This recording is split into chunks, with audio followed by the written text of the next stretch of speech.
Like, I think to me, my last favorite Eminem album was probably Recovery. Cause he was still in that pocket where like he was spitting, but he wasn't like. I feel like now he just trying to prove that he can rap at a high level when he does not need to do that. Maybe he's just doing it for himself at this point. Maybe he's like so elevated now. He's just like trying to just better like beat his older self or something. Like lyrically. Yes. At this point, he need to relapse again. No, I'm not gonna say that. Hey yo! There go your career. Don't do drugs. You about to get evicted from the genre like MGK. Is this camera on me? Don't do drugs. It is.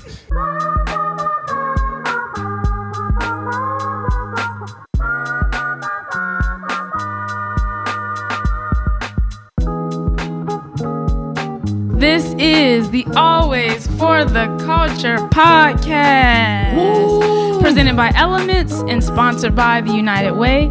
Today we are here with rapper and GVO Entertainment co-founder Courage Breeze. Yo, what's up, what's up, what's up? What's up, Courage? Nothing much, man. I'm just happy to be here. Yeah. You know, it's been a long time coming. I'm excited. And yeah.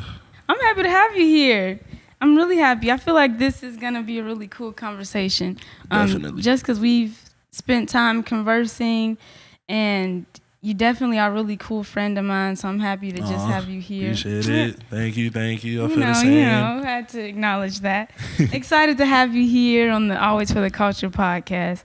So let's just talk about you and your rap career and what's it been like for you having to chisel out a singular rap lane, finding your voice here in Cincinnati and just developing as an artist? It's been fun. Of course, like with anything, it has its like highs and lows, its ups and downs. But for the most part, it's been pretty fun because I've been able to meet a lot of dope people.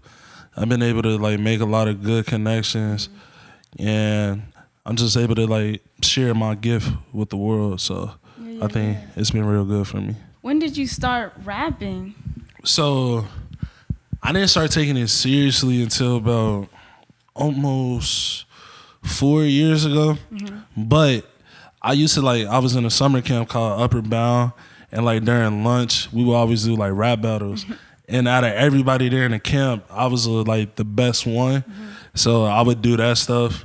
Or then like one of my homies, Clinton, me and him, we used to like play freestyles, or we'll play instrumentals in the car, and we used to freestyle. And once again, I was like one of the best ones. So he would always tell me like, yo, you need to like start writing this stuff down, take it seriously.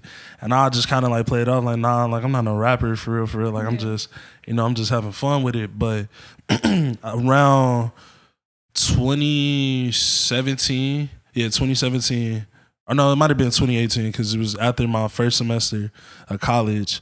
I dropped out, and I was going through like a real like sad and like depressive state. I had broke up with my girlfriend at the time, so it was just like I was real sad. So one of my outlets was music. I always loved listening to music, and I ended up going to a friend's birthday party. You know, Dominic Audio. I went to his birthday party. I always knew Dom could dance. Yeah, shout out Dom. Yeah, shout out my guy Dom Audio down in Houston. But yeah, so I always knew he could dance. And like me and him back then, we didn't ever have like any like friendship or anything. I was real close with his younger sister. So I'll always see him around. But at his birthday party, he ended up performing. Yeah. And once he did that, I exchanged information with him, kept bugging him on Snapchat like, yo, bro, we gotta work. And at first it kind of felt like he wasn't taking me seriously because it was just one of them things where like you hit somebody up and they were like, yeah, bro, we gonna work. But like that was it. Right. So one day I was like, yo, like what you doing this weekend? I'm gonna pull up. Pulled up. I recorded like 2 lines. It was shitty. I never even finished that song, but that was just the start of what I needed to do, just to like understand like, okay, maybe I can actually do this music stuff. And then over time, me and him built a friendship, turned into like brothers. And like we used to be up like late. Like I'll get over his house like 9. Probably wouldn't leave until like 4 or 5 in the morning, just because like we were just creating and we were just talking, just getting to know each other more and trying to figure out what we want to do with music. And then eventually we got good at it, so we just kept doing it. Was that when you both started the GVO. Yeah. So how GVO originated, it was just me and him first. And he told me about like he had heard somebody do a freestyle and they called it like a GVO freestyle or whatever. And he was saying like he really rocked with it. And I think he even did his own freestyle to it as well. And he really liked the message of good vibes only, and just the kind of people that we are. Like, we're real cool. Everybody pretty much like rocks with us, and we bring a lot of positive vibes. So first it was me and him, and then we linked up with 2 other people, Nick Surf and our boy Mayo Trips.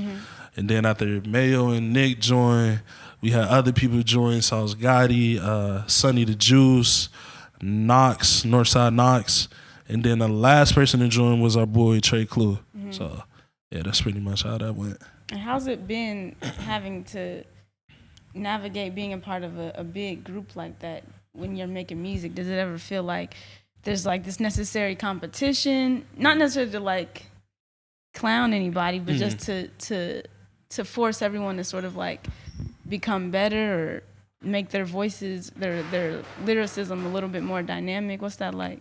To be honest, like when it was now it's 2 people that are not in the group no more. I don't want to say their names, but when we first were like a huge group, it wasn't really hard to like stand out just because we all had our own style. Everybody had their own unique style.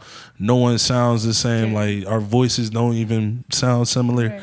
Like I would say probably like the 2 closest maybe would just be me and Knox, but that's just because me and him are mainly like we be rapping, we be spitting. But other than that, it was pretty easy. If anything, which is weird, I guess, it was kind of hard finding my sound when I was doing like music just by myself. Like when I first started, the majority of my songs were with audio. But after a while, everybody was telling me like, yo, like Breeze, you gotta do your own songs. Like you gotta try and find your sound. And I don't know why it was so hard, because I knew I was a rapper. Yeah. But I just kind of went through a stage where I was just like, just trying a bunch of different stuff.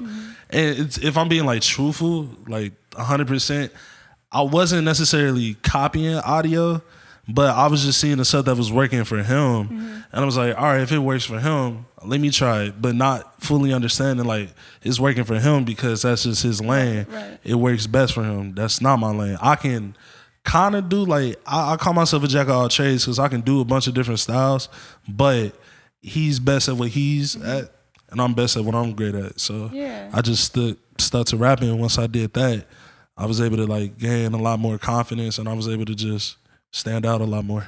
And when you talk about realizing that you were kind of in a moment where you're like, okay, I can either sort of continue down this path of like sounding like somebody else because this is working for them, but also realizing, wait, maybe I could like go veer off and figure out what I sound like. What was that sound that you were sort of like mimicking?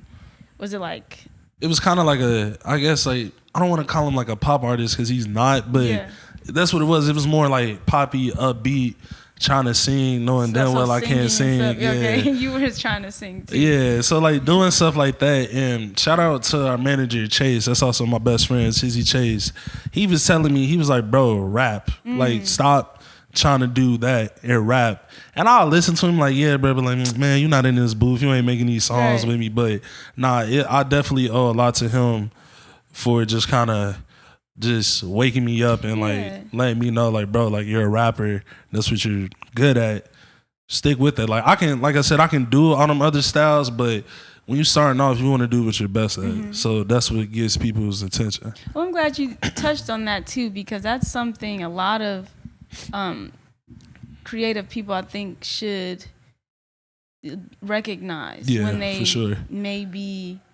They may be really good at something artistically, but maybe they're stuck in this sort of box where they think, well, this is what the people want, so I'm just going to keep, giving them that. And for some, they may not even know that there is a chance to jump out of that box and take a chance on themselves. But you got some feedback from other people. Was there any resistance on your end to sort of take that leap and step out of that box, or did you kind of like... It wasn't resistance. It was just cause like I'm pretty like big critic on myself. And like once I started to kind of notice like, damn, I do sound like I'm trying to copy audio, or like I sound too similar to him and I'm not even doing it like as good as him. I was like, all right, so let me try rapping. But it was more so I just didn't know what to like rap about. And I wasn't like the biggest fan of my rapper voice at the time. I had to get like real used to that. Like, you know, when you watch yourself on a video, excuse me, when you watch yourself on a video and like you cringe at like your voice and stuff, it was kind of like one of those things. But once I got used to that and I figured out what I was going to talk about, like one of the main things that I talk about in my music is just like personal experiences, whether like I've been through it myself or people that I've been around been through it, or you know, just stuff that you got knowledge on. Right. So once I started to like dive in that bag, it became a lot easier. Yeah, rap what you know. Yeah, for sure. Talk about what you know about. Exactly. That's great advice for anybody. Yeah, for sure. Definitely. Yeah. Instead of just trying to rap about what's popular, what's like on the radio, or especially stuff that's like super far removed from you. Yeah. Or what sounds like rap music. Like I was in the club. Like if you're not about that, don't rap about it. Like I totally understand. Like with music, you kind of gotta like appeal to the masses, but it's still a way to do that and still make it like real, make it whole. Like I talk about getting money. I don't really talk about like fucking women and stuff like that. But you feel me? Like if I do talk about it, I make it sound realistic. It's like, true to you. Yeah, it's true to me. Yeah. You feel me? Like I'm not out here popping bottles, throwing ones in the club, like shit like that. Like, no, I'm not gonna talk about that. I'm gonna just talk about something that's like relatable to people. Right. So, right. Yeah. Something that's rooted in things you've actually been through. Yep. Exactly. Right, for sure. Exactly. And I honestly feel like this is something I have to address. But your real name is Courage. Yep. Are people surprised by that? Yeah, a lot of people are actually like, and I've been going through that since I was a little kid. People ask me like, "What's your name?" I tell them Courage. The first thing, oh, like the cowardly dog. I'm like, I mean, yeah, but like it's also a fucking word, you know. But yeah, people like it. But it's funny because when I first started rapping, so I'm gonna give you all the names that I went through. Okay, and not a lot of people know these names. So like the very first rap name I had was it was King Tut. Okay. I don't know. I don't know like why I came up with that. Tut found? Yeah, King Tut. King Tut. Mummy? Why? Yeah, I don't know. It sounded dope. It sounded cool at the time. And I think at the time like I wanted to get like tattoos and I wanted to get like Egyptian stuff tatted. Okay. And I just felt like it made sense, but I don't even have nothing that's like Egyptian tatted on me, so it was stupid. So after that, I went, I forgot. So even before King Tut, this is like middle school, like 7th, 8th grade. So my initials is CAS. So I was calling myself Cass. Okay. One of the things, like, and for the people out there, when you have a nickname, it's not cool when you give yourself the nickname. So just to put that out there, it's not cool when you give yourself a nickname. So I was calling myself Cass. So that was like the very first rap name I had. Then it went to King Tut. After that, it was Dino, D-I-N-O. My brother had a dog named Dino. So and I thought, I was like, that's a cool ass name, so I'm gonna take that name. Then after that, it was Cody Breeze. Okay. I don't know. So I think I got that because, like, you know, people call Chris Brown Chris Breezy. Mm-hmm. And then there's another artist out there, Kaz. He has like an alter ego. I think he said, call it Cody Mack. Mm-hmm. So I just took Cody from his name. And instead of Breezy, I did Breeze. It's very unoriginal. I was stealing. Probably would have got sued. So I came with Cody Breeze. And then after a while, I was just like, man, I don't like Cody Breeze no more because it's not me. I had went to a party. One of my homies at the party, he kept on screaming, Cody Breeze. And like everybody was laughing. But I'm like, bro, like shut up. So, but I just like, I decided, you feel me, since I'm talking about this stuff that I've been through in my life and my music and the things that I see and experience, I don't need a fake name. Yeah. I might as well just be myself. And I mean, Courage, that's a pretty hard name. Yeah, I don't know it why I is. didn't think of that in the beginning. So I just ended up going with Courage, and ever since then it stuck.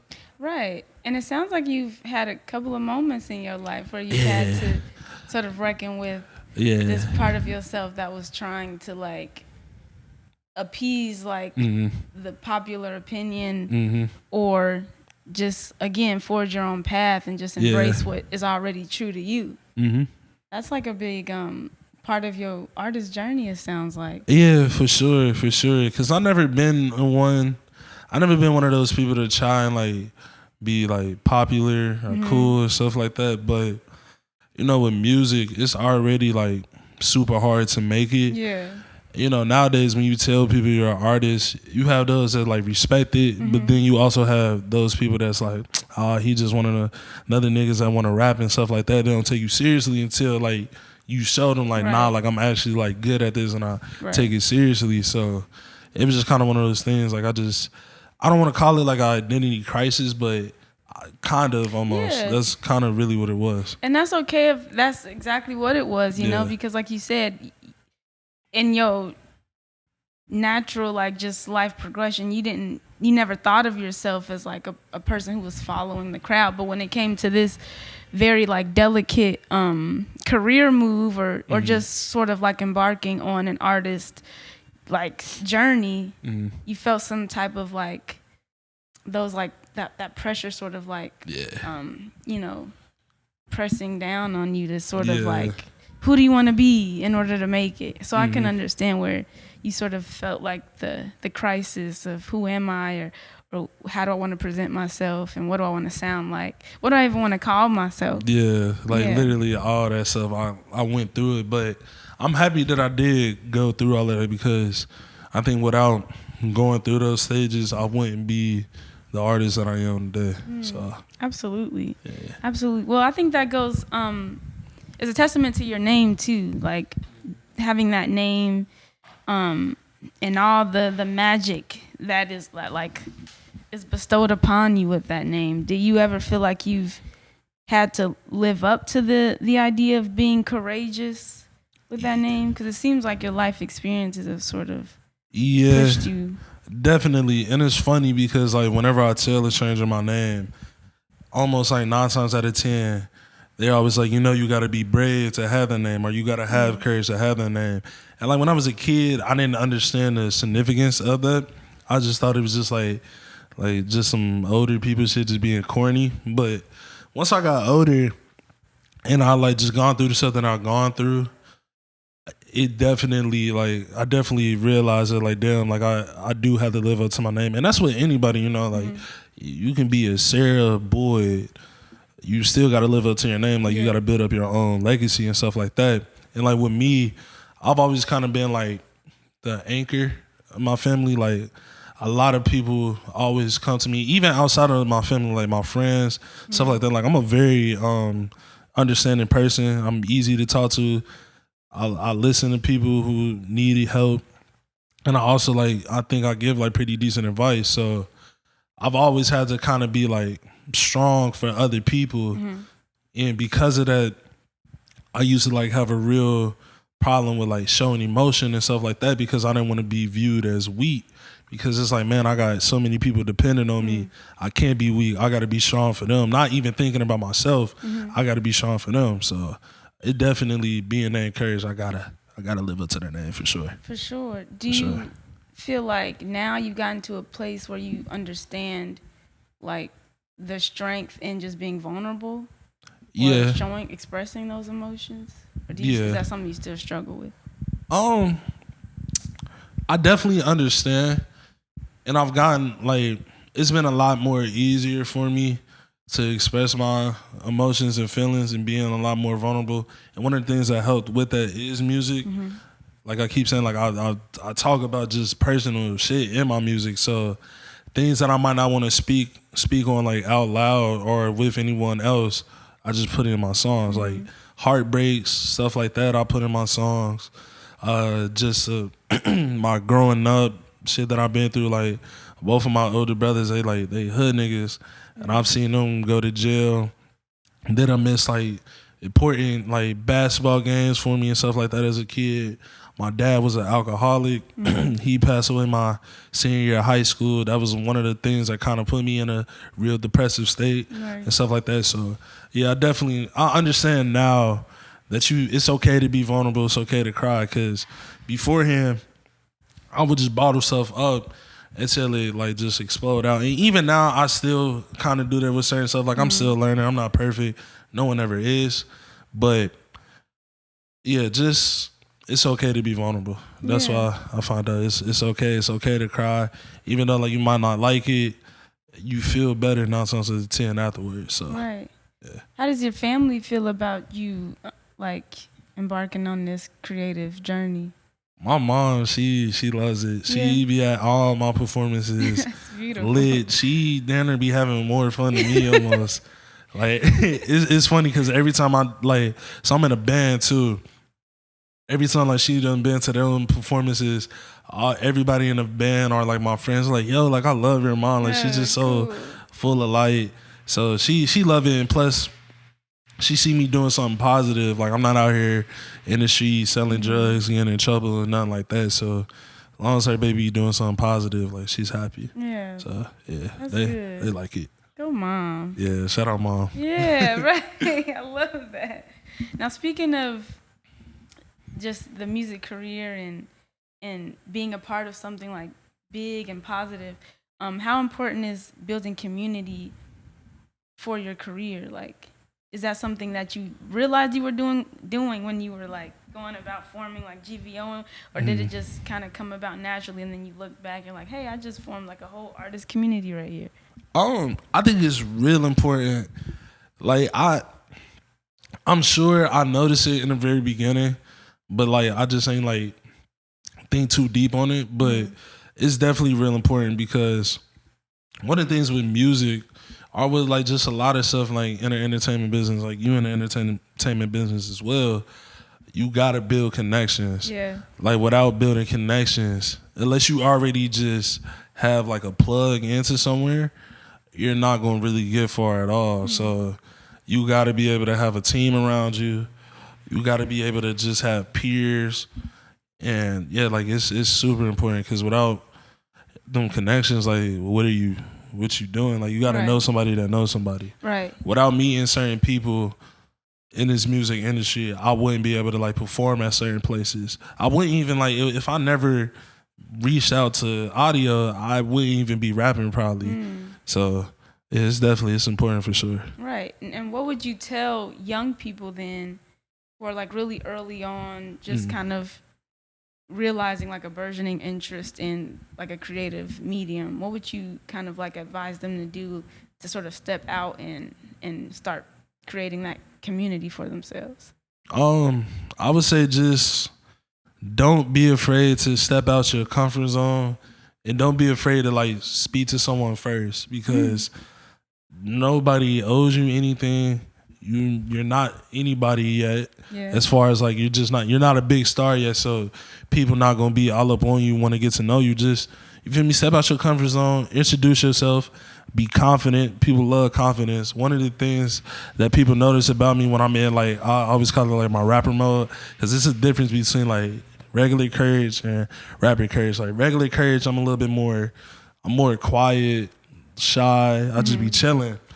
Rapper courage, I'm way more outspoken. I'm a lot more confident, and I got confidence as my regular self too. But you know it. Like I'm a rapper, and I feel like I'm that nigga, and I feel like I can out rap your favorite rapper. And there's a lot of artists out there. You supposed to feel like that. Like you got to be confident, but still keep it humble. Yeah. So yeah, definitely to the younger people out there, you know, step out your comfort zone. Make sure you introduce yourself. Stay confident, and be humble. And it was one more thing I wanted to say. Shit, I forgot. It'll come to you. Yeah, it'll come to me. I forgot. Damn, it was a good one too. It was a good one. Back. What I like what you said about having the confidence thing, but I feel like that's still such a tricky thing to sort of like gain. You know, like I even still feel like for myself that I'm still like, you know, climbing up the mountain for the confidence. It's definitely yeah, like how do you feel like you got to that point where you can sit there and say like, oh, I can out rap your favorite rapper? Like where did that come from? What moment, when did that happen? really just having a good team around you, not having like yes men around me. Like for example, my manager Chase, like that's my best friend, but he'll keep it real with me. If I make something that's trash, he'd be like, yeah, bro, like this not it. Like get back in there and do something different. So having people like that around me, and then also just having a big like support system. Like I said, like my mom, she's at every show that she can make it to, and when she's there, she's front row, phone out, screaming, yelling, all of that. Like she's having a good time. And all my other friends that like see me doing music and they've gone to my concerts, my performances and stuff like that, like just having that support, it's like, all right, bet. So I can't be trash because everybody's telling me I'm good and they're like genuinely meaning it. Right. So it's just one of those things, like once I figured out I was good at doing something, and like a lot of people were telling me, like it's even bigger artists known around the city. Like I've been tapped in with like Chris Crooks, Wayne Fowler, Saba, shout out to him. Siriamani, Devin Burgess. I hope I said that right then. Yeah, like all of them, they've heard me. They've all gave me compliments. They've given me tips and stuff like that. So, and they've been in the game way longer than me. And I kind of hate, like, Chase and got known me before, because some of them I wasn't even hip to until I started doing music. But just seeing, like, the love that they get and the moves that they've been making, just the simple fact that like they've noticed me or like they've noticed GVO, like that means a lot. So it just all helped with the confidence. And with anything you do, like you gotta believe in yourself. You feel me? You got to. You gotta feel like you the top dog. That's true. I think that is a part of the fuel for sure. And it sounds like sort of the external reactions reinforce like what you already believed in yourself. Definitely. Internally. For sure. And that's not to say like I still have my times where I struggle with my confidence too. Like I always tell people, or I don't always tell people, but it's just something that I learned. Like I feel like self-doubt, that's a very like natural human thing to have. And even though it can be like negative, you can turn it into something positive and productive. Like I definitely be having my moments where I doubt myself, but I just kind of gotta like snap myself back into reality. It's like, all right, bro, like why are you doubting yourself when there's people out here that like genuinely enjoy your music, they love your music. People always asking like when you dropping new stuff, they want to see your music videos and stuff like that. So just, you know, having that self-doubt, you gotta be able to reel yourself back in. Yeah, because it's a monster, really. It's definitely like an inner like voice trying to keep you down, trying to prevent you from evolving and achieving, really. Yeah, really. But like once I watched like a bunch of like artist interviews too, and once I seen people like Kendrick, J. Cole, like those are two ones that like I just like they on a pedestal for me when it comes to music. Isaiah Rashad, that's another one. Once I heard them talk about having self-doubts, that's when I realized like, okay, so it's a normal thing to have. Like everybody has it, even the best of the best. So I can't get too deep in my head, or I can't get too deep into it where I want to give up, because they didn't give up. Right. If they would have gave up, they wouldn't be where they're at. Right. So, yeah. I definitely agree with that. Too, just because when I think of myself as a creative and I'm face those moments of self-doubt, and I'm literally like, why? Like, this is all trash. Like, I may have written something or choreographed something or whatever and just been like, ugh, this is just trash. I do have to, like, reel it in and take a moment and be like, well, wait. One, I have to remind myself why I'm even being creative, like why I'm even, creating, because it does something for me. It's a natural thing that I almost just have to do. Yeah. So that's, like, step one. And then I have to also remind myself, like you wouldn't, if you weren't good, this person wouldn't have asked you to perform, or you know what I mean? They wouldn't have asked you to write something for them if you weren't any good. So it does take the moment to step back and just kind of like look at all the facts in front of you right now. Don't even think about whatever demons are in your mind that are trying to like skew your vision of yourself. Like, look at what is real. Yeah, look how far you came. Exactly. Like, you wouldn't be in a position that you are now, right, if you just gave up. Right. For real. Absolutely. And that's just an everyday thing to conquer, I think. And I hope that one day for you and all the other artists out there that we get to a point where we can like completely get those thoughts out of our mind. And maybe some people have.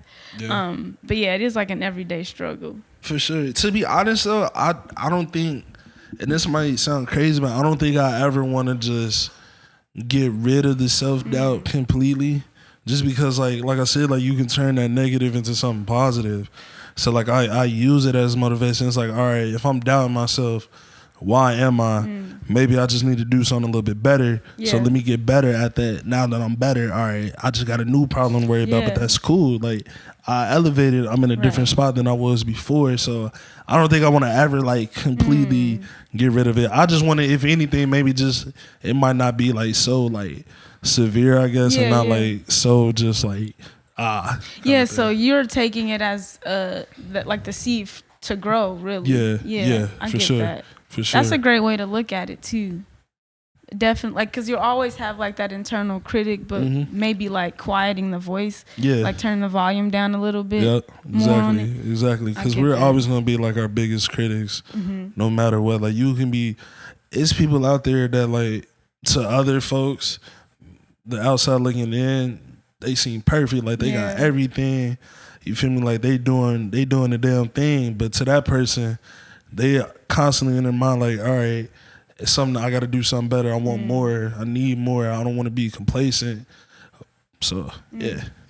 Do you ever fall into the trap of just like seeing other people's accomplishments and sort of like measuring yourself up to theirs?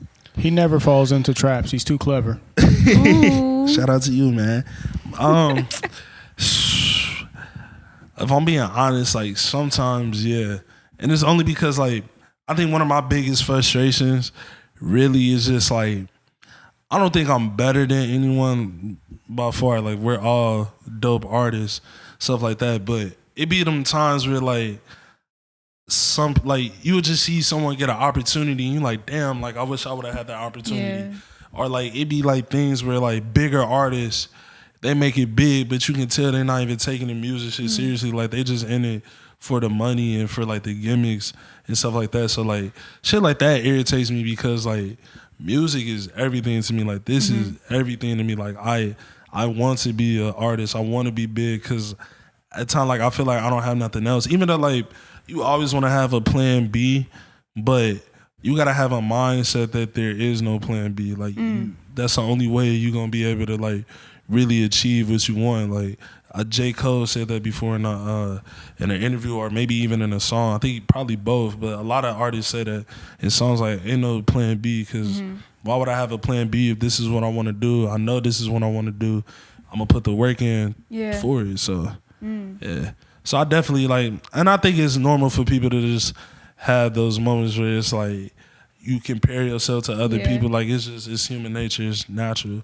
You gotta always remember that like you got your own lane and your cards were dealt to you in a specific way for a certain reason. Like nobody has the same journey. So that's one thing I had to learn. And a lot of these people, they just happen to be at the right place at the right time, or they done put in more work than I have. So I can't be mad at that. I can't do nothing but respect it and show love. Right. So, sure. Yeah. What are your like major aspirations for your rap career? What do you hope to do? I just want to be able to, for one, be able to take care of myself, take care of my family, and I also want to just be able to like impact a lot of people's lives because you know everyone listen to music, and music just does something to people's soul, mind, body, all of that. And I think the music that I make is like real relatable. So I just want to be able to like talk to the people that's like been through the same struggles that I've been through the same experiences that I've had, and like maybe they just felt lost. Well, I can be able to like help you get through that. So that's definitely one thing. And I also want to eventually like be able to like give back to my community too. So Oh yeah, for sure. gotta get back to home always. Speaking of home, and we were just talking about this a little earlier, as a staff and as a collective of artists in our own right, the Element staff. Just talking about like being an artist here in Cincinnati. What have you faced in terms of like any sort of like challenges, or just not feeling like there's a place here for you, or sort of just trying to like break, I don't know, just kind of break through some sort of barrier that comes from being an artist, trying to, you know, sort of just like really like cultivate a career here in Cincinnati? Like what have you faced? Man, GVO, we done faced like a lot of stuff just from like janky promoters, people like promising they can do this and that and the third, but they don't even really be who they say they are. That's definitely like one of those things you gonna run into. But that'll happen anywhere, to be honest. Like, but stuff like that. Also, I realized like Cincinnati is real like clicked up. So it's kind of like one of the things, but I think it's starting to change now, especially like with our generation, because like we've all done grown up with each other. Like everybody know everybody down there. So like, yeah, that was like probably one of the biggest things when we first started. We just noticed everybody was kind of clicked up and not too many people wanted to like work together. But now that's starting to change. So I think that's been a good thing. And I never really had this issue, but it's one of the things, like it's a lot of artists, it's a lot of people out there that's kind of like doing the same thing. Like it's a lot of people riding like the Michigan beats type of wave and stuff like that, which is cool. You feel me? Whatever you do works for you. That's cool. But I think that's kind of just been like overshadowing a lot of like the different artists here, because it's a lot of dope, talented artists that do other things, but everybody just want to do, it's a lot of people that just want to do the same shit. And that can get like frustrating, because sometimes those be the ones that's like getting the most like popularity, the most like recognition. And it's like, yo, like it's just so much more out here. Right. And I think it just goes back to what we talked about earlier about sort of accommodating your art form to fit like what is seemingly popular amongst the masses, right? And I think you're right too, just about that sort of shift happening, where especially here in Cincinnati, the shift of not necessarily having like art experiences, or you know, just these cohorts of like artists sort of being in these siloed like areas, and sort of having like so much divide when it comes to the art scene here in the city. I think you're right in saying like the young people that we're coming up with, that we are being creative with and collaborating with, we are part of that change that's happening. Yeah, for sure. Yeah. For sure. I will say too though, I think if you're not like an artist in some capacity or creative in some capacity, you probably aren't that you know, aware of what's going on in the art scene in Cincinnati, which I think presents a challenge for Cincinnati compared to other major arts cities. Yeah. You know? Yeah, for sure. Because like Cincinnati is not really known for like, it's not, at least not anymore. Right. It's not known as like a real like music city, like versus like your. But it LA. is though. Yeah, it is. Like that's the thing. Like historically, it is. Yeah, it is. So I don't know like where the disconnect happens. I guess because for a while, because it was like jazz and stuff like that, like Boosie Collins, shit like that, like all of them. James Brown used to make music. Yeah, James Brown, all of them. Yeah. But I guess since it's such an older, an older time, and then like after that, it wasn't much going on musically. I guess that's maybe where like all of that disconnect come from. But even still, like it's a lot of dope artists that's like even big that are like from here. Like for example, like one of my favorite artists is Aaron Ray. Yeah, and he's from here. Yeah, he's from here. Went to SEPA. Like he's dope and shit. So it's people out here for sure. Like and some of the people that I named earlier, Siriamani, Devin Burgess, Chris Crooks, Wayne Fowler, Saba, GVO, Pro. Like it's a bunch of people here. Busy One. Like it's a bunch of people here with talent. Yeah. It's just we just need the right people to be looking. Are you drinking the Viagra water right now? Why do you keep saying Viagra Hey, water? put it on the It's camera not, just so people can understand the mistake it's not I made Viagra earlier. water. It's just It looks I don't- like from a it's- I don't certain even angle, know. it could have been Viagra. It's It not does- though. So look, It really do, because Shout out if you to, don't see the end, Niagara, Viagra, Niagara. you shouting out. shout out to I don't even know what store this Shout is out from. to Heinz Doofenshmirtz. I think it's looked like like- IGA or Yeah, I was about to somewhere. say, it looked like Yeah, it came IGA. from You feel somewhere me? like They that. got some good quality water for good Spring prices. water? Yeah, spring water. Okay, You good. know, That's we the don't wanna only do water the you Ice need to Mountain. be drinking. We don't want to do the Dasani. The You Ice feel me? Mountain. No right here. distilled, You don't like Ice no Mountain? purified I do. water. I do. I thought you was hating. I do. No, I love. I I was honestly, about I love to Ice unfollow Mountain. you. I thought that's wild. I love Ice Mountain. I'm not a big fan of Dasani though. I'm not either. Dasani tastes like Garbage. yeah, Like it tastes like almonds. it's It tastes like like quarters almonds. been soaking in it. That's a good. Yeah, that's like a good way Like to quarter put it. water, If fountain almonds water. were liquid, it would be Dasani. Yeah, yeah. Right, Camille? What? Because almonds are disgusting. I Almonds agree. are not disgusting. I agree. Yeah, okay. Let's just get this clear. Almonds are delicious. They're They're bad. going to be looking at the They're camera. good for you. Cap. And you should Cap. take a chance and try them. Big cap. No. But it's not even the honey roasted. Like you're They just don't eating need to be plain honey roasted. They have a natural sweetness of their own. Right. If you- No. yes, they do. No. Garbage with sugar on it. Like that's wild. Not. Why y'all hating on almonds? We're not. These are just facts. They're Yeah, not we're not. facts. So we're able to look at this subjectively because, one, if you eating almonds by themselves, you're eating them by yourself. That's two problems. That's, One, you might be a serial killer. Two, you're lonely. It's just a lot of negatives with that. Like, Yeah, you it's know a what I lot mean? of different nuts in the world out there Word. for like almonds.